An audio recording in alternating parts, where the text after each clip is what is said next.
Is The Whale a fat-phobic film? As you may have noticed, there is a trend with the more mainstream woke critics claiming The Whale is well acted, yet is problematic due to it being fat-phobic. So is The Whale actually fat-phobic?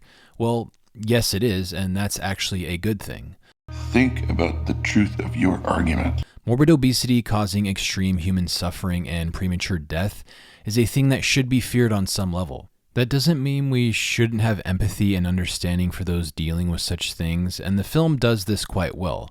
The film itself is not intentionally being quote-unquote fat-phobic for the sake of it, but witnessing the health and life consequence of extreme morbid obesity within itself can act as a warning to people. It's a sign of a healthy mind to actually understand why unhealthy and unbalanced behaviors should be feared, and that's why it triggers the wokies. I'll admit I was a little skeptical about Brendan Fraser's comeback because in interviews he does seem a little off to me. Lovable, but just a little odd, I do admit. Of course, like everyone, I am rooting for him, big Encino Man and Mummy fan, but it was hard for me to imagine him in a more serious and emotional role, and actually I think this was the best acting and performance of his entire career. I think on some level he was able to emotionally embody this character so well because some of the pain he was feeling was just real. It didn't feel like acting.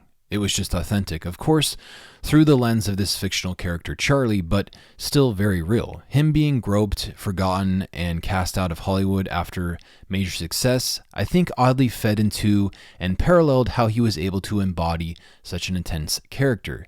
Hands down the best makeup and fat suit I've ever seen in a film, ever. While I think some people may consider this film to be anti-fat or even anti-Christian, I think the film does a good job of being somewhat ambiguous and equally approaches the tougher moral and philosophical concepts from all angles. Each character has their role. Each character is right in ways and wrong in others. I think some of the wokies are triggered by the film because it forces the audience to look at some very uncomfortable truths and some areas of gray.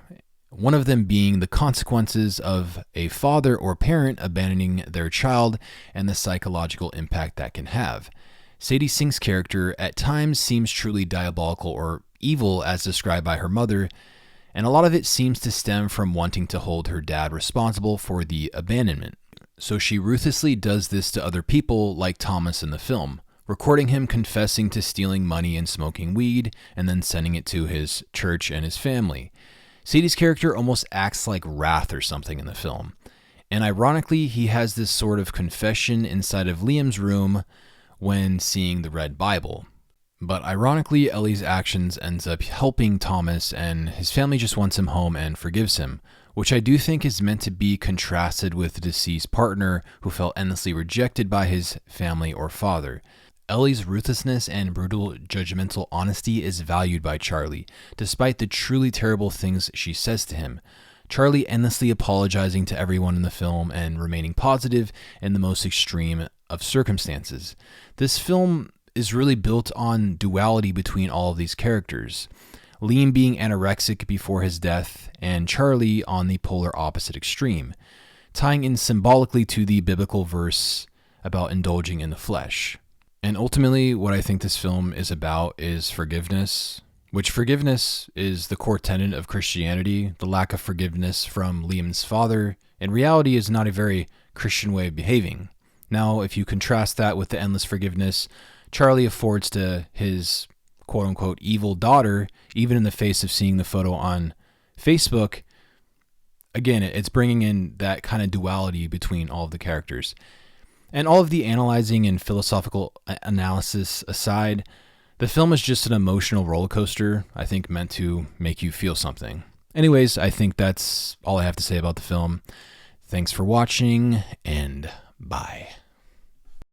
Think about the truth of your argument.